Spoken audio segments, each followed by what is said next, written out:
What is up, guys, and welcome to the Strength of Body and Mind podcast. My name is Gordon. I'm going to be your host, and this is episode 73. So if you were listening to this at the time of the original airing of this episode, then you have a couple of weeks still, because it should still be the middle of December. You have a couple of weeks still to win a $50 Amazon gift card with approximately 3 to 4 minutes of your time. Okay, it would really help me out. It would really help out the person on the other end of this that you would be tagging. I'll talk about that in a second. And it also potentially help yourself out at getting a chance to win a $50 gift card to Amazon. So all you need to do to be entered into the contest to win this, again, it's like 3 to 4 minutes of your time. Just go over to iTunes, leave a rating and a review for this podcast, for the Strength of Body and Mind podcast. Okay, screenshot the review.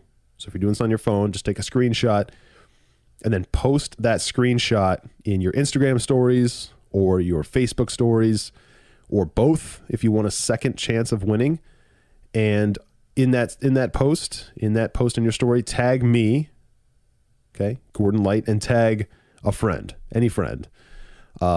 This does a few things. One, obviously the reviews help me. They help the podcast grow. They help me get awareness and distribution to new people, new audience members, new future potential audience members. And also, if by tagging a friend, you are exposing them to the podcast. You are helping them become more educated, help them become more knowledgeable. So ideally, you would tag someone who would be an ideal person to receive the words that the podcast conveys and the things we talk about and what we stand for here.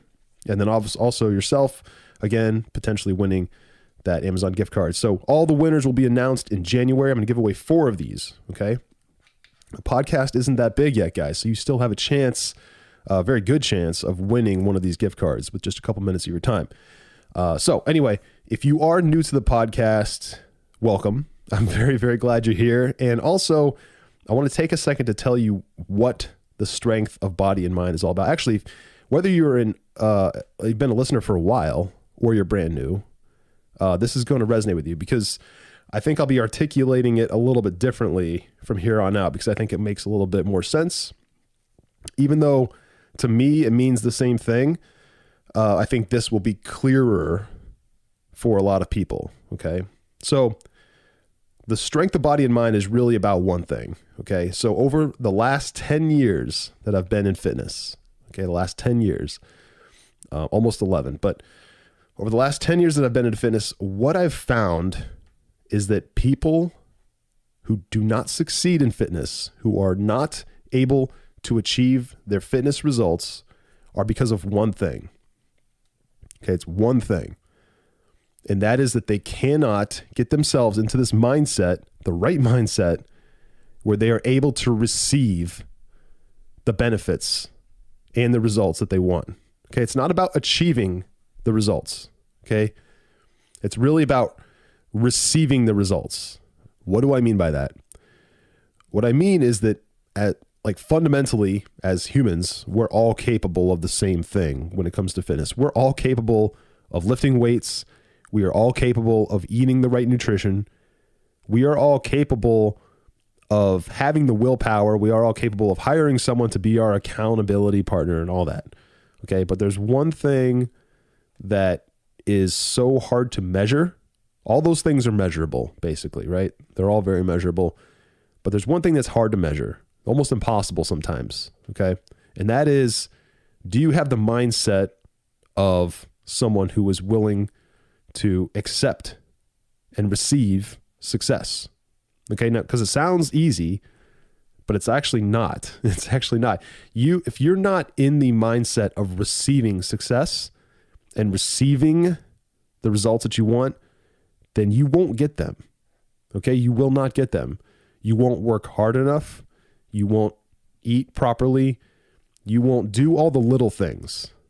Okay, there's a million little things. There's a part to fitness that a lot of people don't talk about. And they don't really, it's difficult to talk about, for one, but a lot of people don't talk about it because it's not sexy. And those are all the little teeny tiny things. Okay. Those are the little things. Obviously, you need to do the basics, which I already mentioned. You need to eat right. You need to train. You need to exercise. You need to go to the gym, get a workout. You have to do those things. You have to drink water, blah, blah, blah. Simple stuff, right? Straightforward things.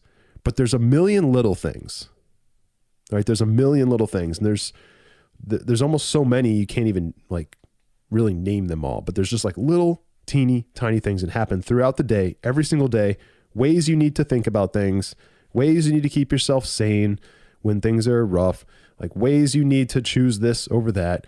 And it's like it takes over your whole way of thinking, really. And that happens, you develop that as you develop your ability to receive mindset. Okay. The mindset around receiving results. It's a lot like money. Okay. If you currently run a business or you're a high earner in a job, and I mean high earner like multiple six figures kind of or higher, then you know what it feels like to receive that. Okay. You are in this place where you are receiving that and you understand that you earned it or whatever, and you're able to receive it. A lot of people, they do not know what that feels like. Okay. And they don't know what that feels like to the point where they almost are shutting themselves off from ever receiving that feeling and ever receiving the obvious thing of the actual higher salary. And it's because they only know one space, and that is like, let's just say, whatever their salary is, $50,000 or something. They only know that salary. All their relatives and friends and family all make about the same. And that's like $50,000, $60,000. And so that's all they know. That's all all they've ever been exposed to. And so they don't even have this mindset of ever being able to receive higher than that. The same goes for fitness. If you've always been overweight and you've always been out of shape and all your friends and family are out of shape, and that is the environment that you're in, okay, then you have a problem putting yourself in the space of being able to receive something better. It's hard to visualize. It's hard to put yourself in this place where you can actually get that and hold on to it. It's like a little bit of worthiness, right? You have to develop worthiness. But even those who are around other fit people can still have such shattered confidence and self-belief that they can't put themselves in the place where they can comfortably say that I am able to receive better results. I'm able to receive success. Okay. I'm able to receive the health that I want, the level of health, the physique that I want, all the side effects of that, the arterial benefits, the longer life potentially, more energy, like those things you need to be in the mindset of being able to receive. So that's what this podcast is really all about, is the union of those two things, the body and all the physical stuff there. But along with that, the mental side of it, the mindset side of it, the perspective, and putting yourself in the place where you are able to receive those things. Okay. That's one of the first things I talk about when I work with a client for the first time, is getting them in the right mindset to receive the benefits that they're about to go after, and to receive the results that they are going after, and make sure that they understand and truly believe that they aren't just worthy of it, but that they are attracting it, and that is going to be something that is going to come into their life, because everyone and anyone can receive results. They can receive and results and be successful and achieve everything that they want to in fitness and health, but they limit themselves by themselves mentally. So anyway, that was something I had to say about this. And again, if you're new or whether you've been a listener for a while, I hope that made sense.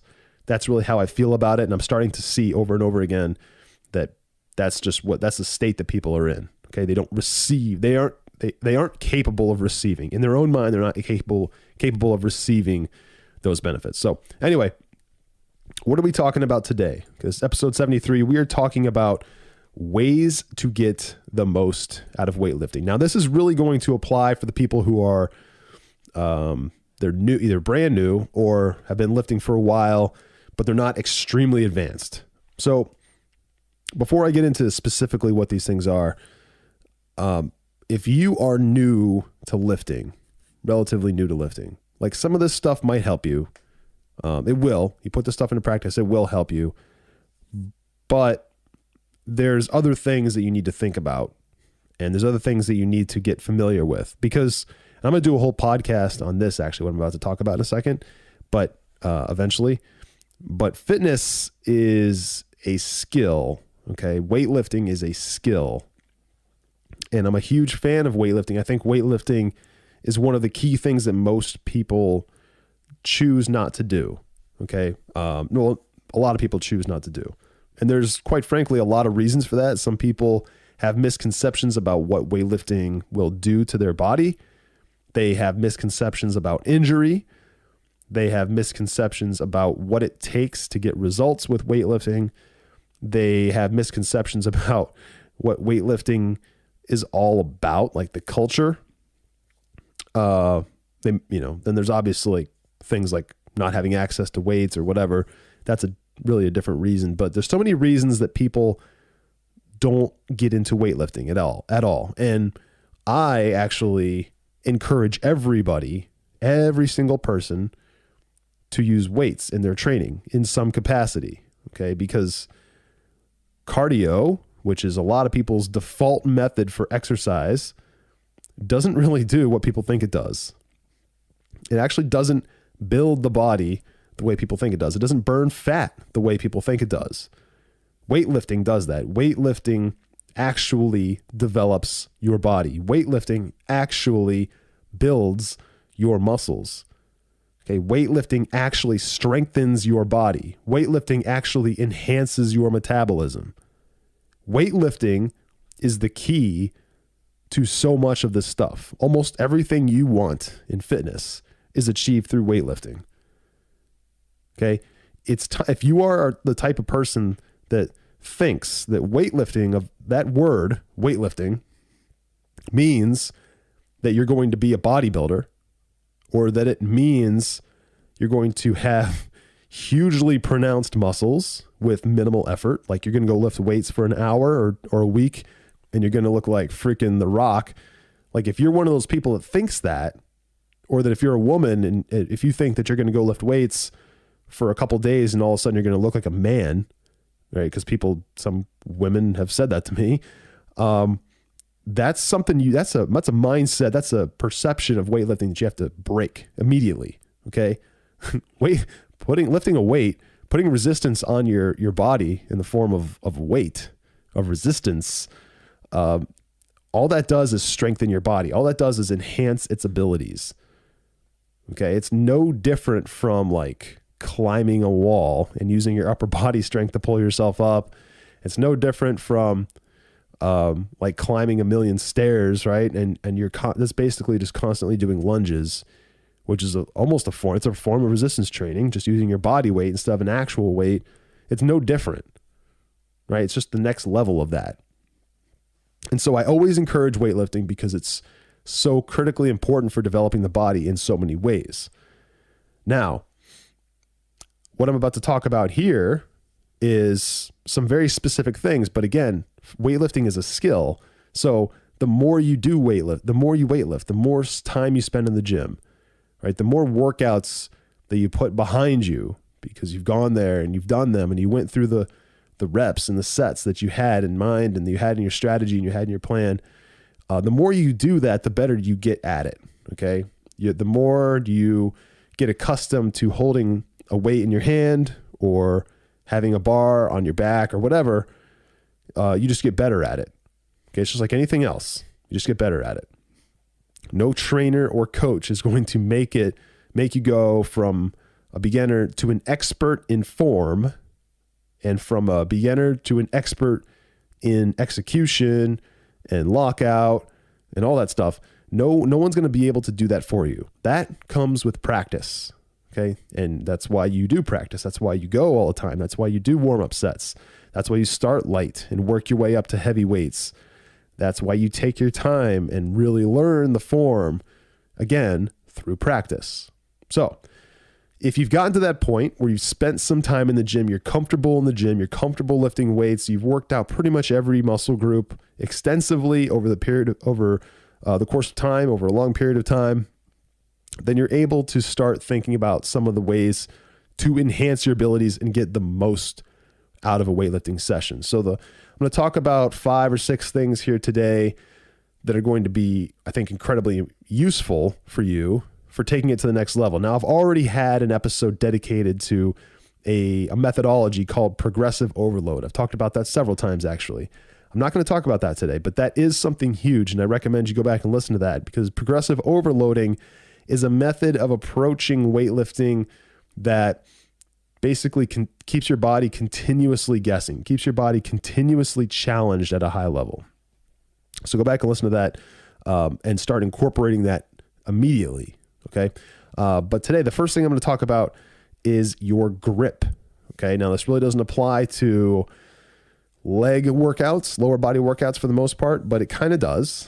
But when it comes to pulls and pushes, it actually applies quite a bit. So grips. Now, I've mentioned this a little bit before, but I haven't really spent a lot of time talking about it.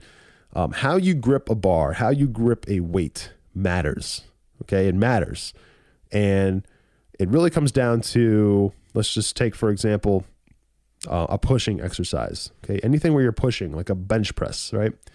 How you grip the weight to do that plays a big role. Now, if you take your thumb and you wrap it around opposite of the rest of your fingers so that they connect, right? Your fingers are going around one way and your thumb goes around the other way and they overlap.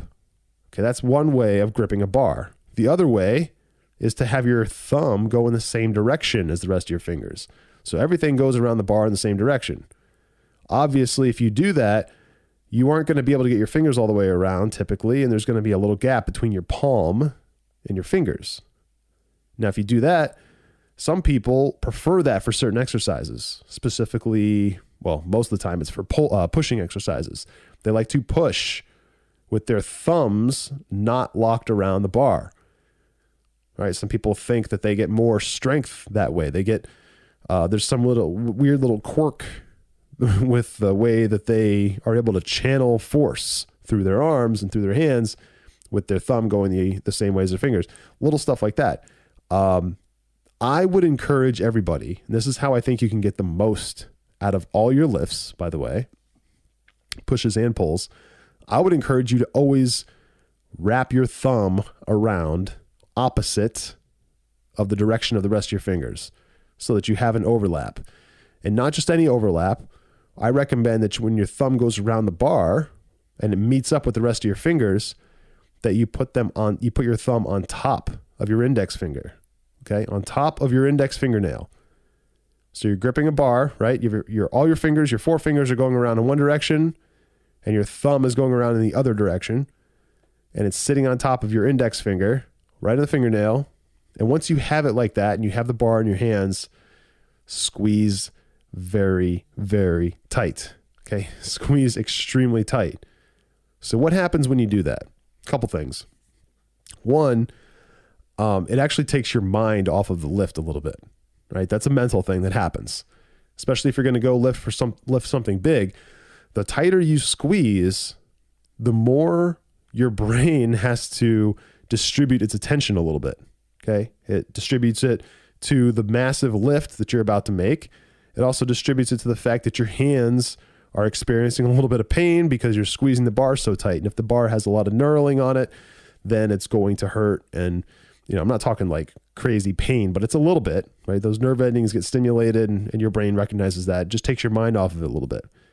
The other thing it does is, and you can actually look down and visualize this right now. If you look down at your forearm and kind of go back and forth between these two grips, if you grip the bar so that your thumb is going opposite of the rest of your fingers and it's on top of your index fingernail and you squeeze really, really, really tight, you actually engage part of your forearm muscles that you aren't engaging if you do the other way around, because you can't squeeze tight enough. If your thumb is going in the same direction as the rest of your fingers, you can't squeeze the bar tight enough, and you aren't going to be able to engage part of your forearm in the same capacity. However, if you move your thumb, if you rotate your thumb, you can actually watch in your forearm the ligaments move and the muscles change the way they contract as you do that, so that when you squeeze a bar, you are now actively engaging the inside of your forearm in a completely different way. And what you will find is a minor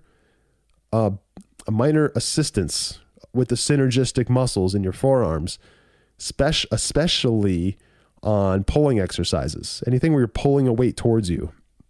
Because if you're pulling a weight towards you, you're really using your forearms a lot. You're using more or less every muscle between your shoulders and your hands, as well as your back, like your lats.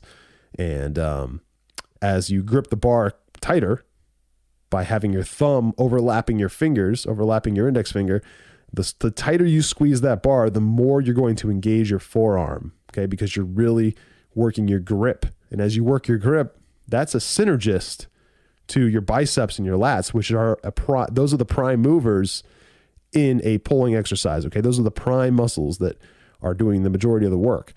But all those synergists that are contributing and helping, those are the things that are going to make the lift better, easier.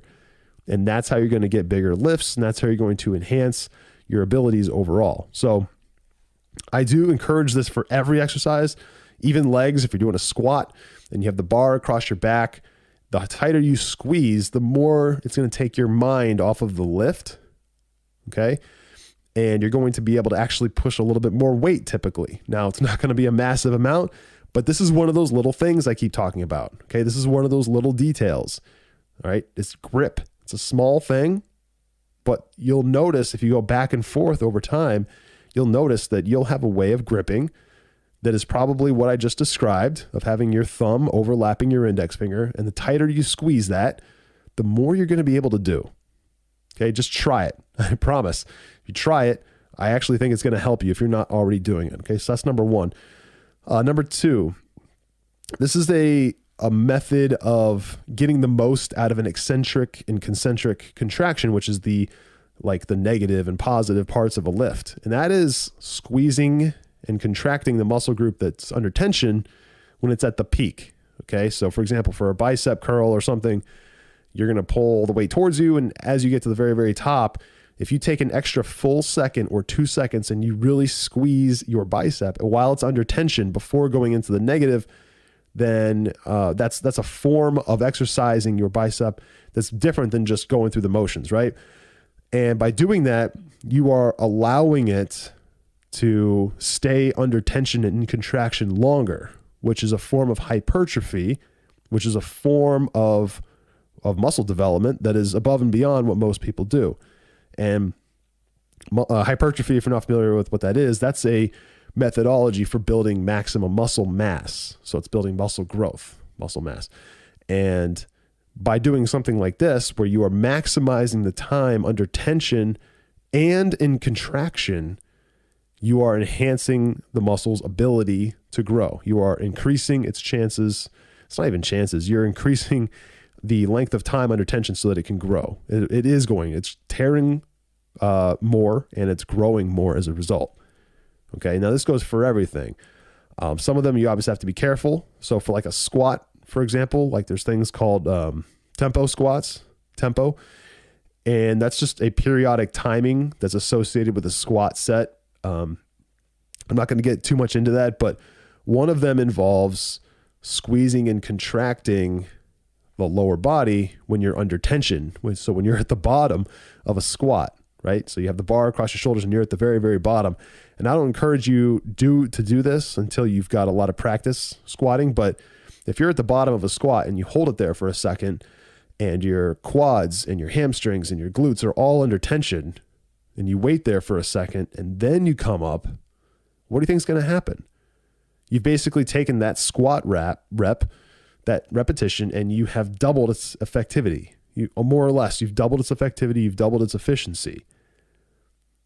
And that's what can happen. Now, if you do that more and more and more and more, you will experience significant muscle growth and development as a result. However, you'll also notice significant fatigue as a result. So you have to utilize this in a way where you're not overdoing it. And you, again, develop that skill through practice. Unless you have a coach or trainer that's there telling you how to do it or has given you a program on how to do it and when to do it and how often and all that, because it is different for everybody in every program. I wouldn't do it for everything. I would pick one exercise, like in your workout, one exercise, and do every rep for all the sets of that exercise like this, where when you get to the peak, you squeeze that muscle really, really, really hard, like you're flexing basically at the peak of the exercise, at the peak of the rep, and then you let it down. Okay. Do that for one exercise, every set, every rep. And then over time, you'll develop the kind of like the feel for it, if you will, and then it'll become easier and better. So that's another one. That's number 2. Number 3, this is basically slowing down your negatives. Okay. You've probably done this or heard about it. The negative rep is basically when you're coming down from the rep. Okay.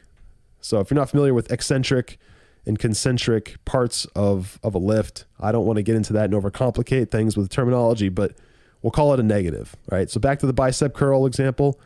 If you are lifting a dumbbell or a barbell in a curl, like a curl format, once you get to the top, so the weight is by your shoulders at this point, it doesn't matter for this context, it doesn't matter what the speed was of you coming up, which is the positive part of the lift. As you go back down, the slower it takes you is another form of hypertrophy. Okay. That's another form. It's another take on it. And what it does is it keeps your bicep under tension longer. So it keeps it in contraction longer. And it's actually dynamic at this point because you're lowering the weight. So you're letting gravity take hold. So as you get lower and lower and lower and lower, it actually becomes more tension on your bicep and more tension on your forearms as a result. And that has a curve, if you were to graph it out, the tension over time and the tension over position, basically what you would see is that the tension would be lower when it's up by your shoulder, and then it would be highest when your forearm is sticking straight out. So like a 90-degree bend between your bicep and your forearm. And then as you go below that, the tension goes down again. But the slower you do that negative rep, again, you're going to get maximum growth and maximum development as a result. So that's another way to get the most out of a weightlifting session. And again, I would pick one exercise. I would do every rep of every set of that exercise in this format where you have like a 2-second up positive part of the rep. And then you have double that, like maybe a 4-second or a 5-second or a 6-second negative, right? Try that. And I guarantee actually you'll get massive results from doing that. That's a huge thing to do that a lot of people practice. And again, you've probably heard of it, but if you have heard of it but haven't practiced it, then you won't know what I'm talking about. So definitely go and put that into practice immediately. That's one that can apply to pretty much any lifting program. Okay, so a few more here. Number 4, this is called burnout. Okay, and burnout's actually very, very effective when it's used right. So a burnout set or a burnout exercise is when you approach an exercise and instead of doing like 3 sets of 8 or 3 sets of 10 or something like that, you do however many sets you want. I mean, a lot of times it is still 3, but the count is until failure, right? A lot of times they'll word it that way. People will word it that way. Trainers will word it that way. They'll word it that way. Just do it till failure. Do these until failure. And, I like to call those burnout sets. Usually you don't stack the weight too high for these things because you want to get the rep range up around at least 20. I do these a lot for muscle groups that I find particularly challenging to grow and challenging to get size in. Like triceps, for example, for me, a lot of times I'll do burnout sets of triceps where I'll go and I will do tricep press downs on a cable machine and I'll do like a reasonable weight, something that I would normally do for like sets of maybe 12 to 15 depending on the type of day or whatever. And I will just do as many as possible. A lot of times I'll be able to push it to 20 or 22. And here's the thing with the speed of a burnout set, you're not trying to go as slow as possible. You're not trying to incorporate any of the stuff we talked about here today, really, like squeezing at the peak or a slower negative or whatever. You're just trying to go not as fast as possible, but just like a 1.5 second up and then down with no pause. Just like 1, 2, 3, like that kind of rhythm, until you can't go anymore. And you really want that last rep that you can't get to like actually not be able to be pressed at all. And anyway, that's a burnout set. And those are very, very, very effective. Now, again, they burn you out. They introduce fatigue. And there's something that I would only recommend really doing at the end of a workout, because you're not going to have enough juice after that to do much of anything else. Okay. But I would try that on, I would pick one muscle group that you're having trouble with, that you would categorize as like your most difficult and stubborn muscle group. Okay. I would pick that muscle group, and then I would pick a basic exercise to do at the end of your workout as the last wrap up exercise. And I would make that your burnout thing. And I would do like 3 sets of it. Okay. 3 sets of burnout reps on that thing. Another example of when I use these is pull-ups. Okay. Pull-ups. Whether it's weighted or not, maybe I add a weight or maybe I don't. But let's just say, for example, I add a chain belt and I strap a 45-pound weight on and I do pull-ups, and I'll just do as many as I can, a burnout set. Okay. That's a burnout set. I'll do that as the last thing on a pull day or a back day. And it's amazing. It's amazing. So not only does it like completely burn you out, hence the name, burn you out for the rest of the day, kind of, it like kind of ties up your entire workout, because it takes everything to get through that burnout set. If you're doing it right, it takes everything. And since it's at the end of a workout, you're already tired. It just sends you into that next level of fatigue, but it's a good fatigue, and it really makes sure that your muscles have really gotten their, the most out of that workout. So I definitely recommend it. If you're not doing that now, again, pick an exercise based on a muscle group that you're having the most trouble with, and incorporate that at the end of your workout. I think you'll get a lot out of it. Okay, this next one is something that you also probably heard of, or maybe you read about, or maybe you've done this. And this is called drop sets. Okay, drop set. And the drop set approach is awesome because it's another way of basically incorporating burnout, but in a different method. Okay, and it looks like this.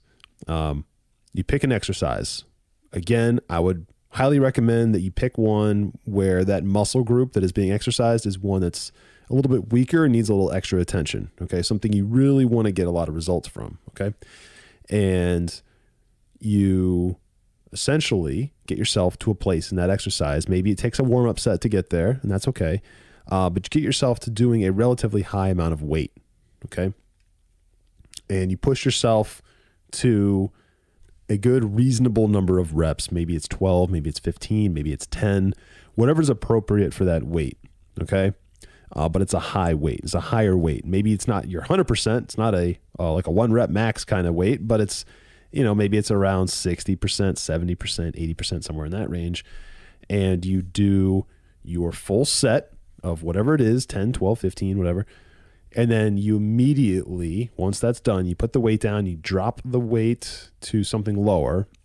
I don't mean physically drop the weight on the ground. I mean, lower the weight. You drop the weight down, the weight, the mass to something lower. And then you immediately pick the weight back up and you try to do this, like at least the same number of reps as you did on the first set. Okay, so you've dropped the weight down to a lower number, then you pick it back up and you immediately try to do your 8, 10, 12, 15 reps again. Okay, and then once you get through those, you put the weight down, you drop the weight number again to another lower weight. Usually people do these in like very, very even intervals of weight, or very even like drops in weight. So maybe they drop 10 pounds each set. So let's say you'd start off, let's just use an example, make it a little bit easier to explain. So let's just say you're doing a bicep curl drop set. Maybe you grab a 70-pound barbell, all right, one of those preloaded barbells, and you do 10 reps, 70 pounds. Then you put that down and you pick up a 60. Okay, you pick up a 60-pound barbell. It's 10 pounds lighter. You do 10 reps of that. You put that down. Then you pick up a 50-pound barbell. You do 10 reps of that. And you put that down. You pick up a 40-pound barbell. And you do this with 0 rests in between. The only rest is you picking up the other weight. It's you putting down and picking up the next weight. And that's it. And basically, you have a start point and a stop point. Okay, it could be a starting weight and a stop weight. That's fine. Or it could be a number of reps, right? Let's just say you want to do 100 reps. Sometimes people do that, and they'll do sets of like 20 to get there. So they need to do 5 sets of 20. So 20 reps at 70 pounds, 20 reps at 60 pounds, 20 reps at 50 pounds, so on and so forth until they get to 100. Now, if you do this right, a lot of times you can't actually get to that number, right? But that's the point, right? It's basically a burnout, but you're constantly decreasing the weight and you have no rest, right? Which is a little bit different from a burnout, because a burnout is you performing reps continuously until you can't anymore, and then you stop. Then you rest for a minute, and then you do it again. And then you rest for a minute, and then you do it again. So it's a little bit different. You have no rest. And you will be fatigued by the end of this. Your muscles will hurt. You'll have a crazy pump, but it'll be both good and bad. So it's kind of bittersweet. And definitely incorporate those. That's another one. If you're not doing these, every once in a while, do them. Change things up in your routine by adding drop sets. They're amazing. Okay. And this leads me to my last recommendation for how to get the most out of weightlifting. And that is a methodology called AMRAP, AMRAP, as many rounds as possible. Now, this I think typically applies more to like the CrossFit world when they do rounds of multiple exercises. Okay. They do multiple exercises, like 5, 6, 7 different exercises. And they'll do like a certain number of each one continuously with no rest in between. And that's one round. And then they'll do as many rounds as possible in a certain amount of time, like a 30-minute window or a 20-minute window or a 10-minute window or something. That's great. And if you are in the CrossFit world, you already know this probably, because you already probably work with a CrossFit coach and you probably go to a CrossFit class. For those who don't practice CrossFit, guess what? This can apply to you too. And you don't need to do specifically CrossFit exercises for this to work. As many rounds as possible can totally be applied to a superset situation in a bodybuilding environment or just a general weightlifting environment when you're trying to just put on muscle. You can do a round that includes 2 exercises, and that could be a superset, or 3 exercises, right? That could be a triset, or 4 exercises, which is what I call a giant set. But anyway, let's just say you have a superset that you want to do, okay? And I'm just going to make one up here on the spot. Let's say you want to do dips, okay, along with like deltoid lateral raises, okay, side lateral raises with dumbbells.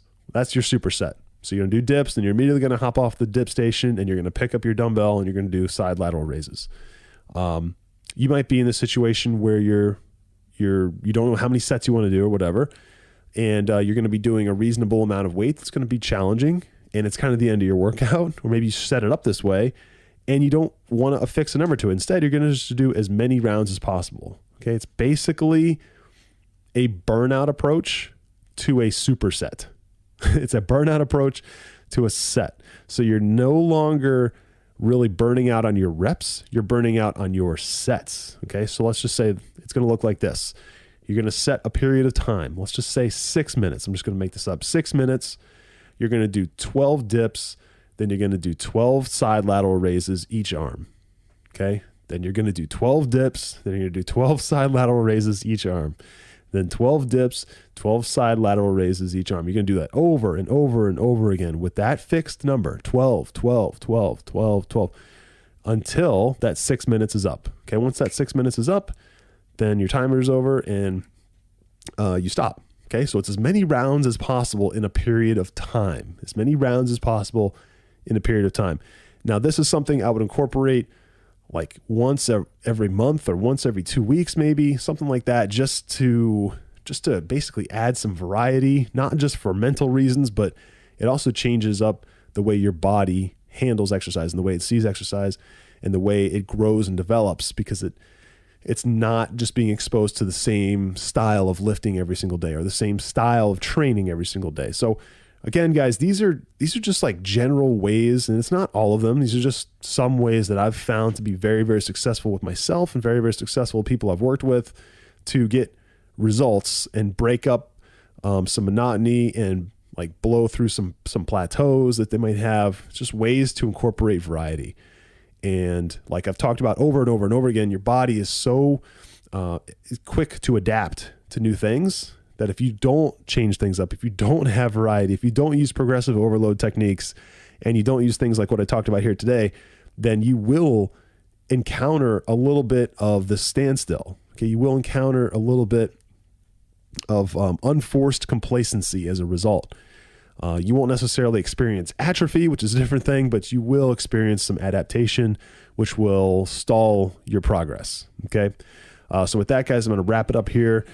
If you haven't yet left a review for the podcast, please go over to iTunes and do that. It would really mean the world to me. And if you do that before the end of December 2018, screenshot your review as you leave the review.